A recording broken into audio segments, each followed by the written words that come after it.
this is a Knicks team right now. Full disclosure, I'm a Knicks fan, so I am excited at watching a team that's 13-2 straight up and 12-3 against the number since January 1st of this year. Remember, they made that New Year's Eve trade, which sent Emmanuel Quigley and guys over to Toronto, and what they got back in return. So they have changed their roster a little bit.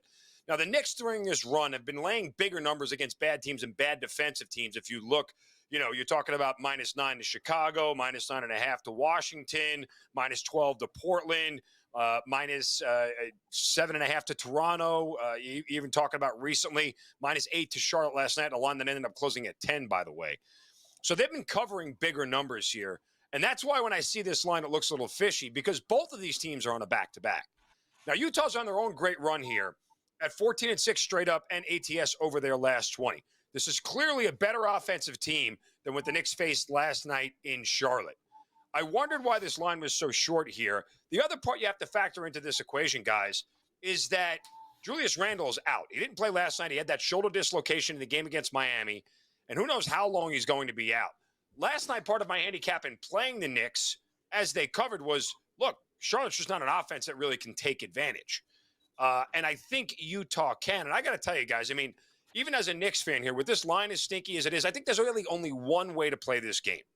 As much as you should take the 4 points, I'd play Utah on the money line. Because if the Knicks are going to win this game, there's one thing that's going to definitively happen. It's going to go under. If you look at their record since the trade back on the 1st, guys, they're 13-2 to the under.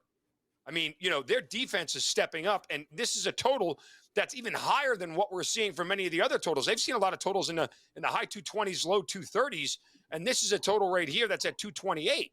So if the Knicks are going to win this game, it stays under, and that means Utah isn't scoring. But my feeling here is that this is a Utah offense, after sort of getting embarrassed last night, that probably bounces back here, has a better shooting game, and the Knicks feel the effects of not having Julius Randle here. A little sprinkle on the money line. Utah minus +4 rather, but sprinkle on the money line for the Utah Jazz tonight. So I'm fascinated by this stinky line concept that you're talking about. My power number for the game, Jazz 3.5 point dogs. And I update my power ratings every night. That's all I do is, every night I update my power ratings. They're in the gold sheet every week. You can read them there. So my number's 3.5. What makes this line stinky? What makes you think it's stinky?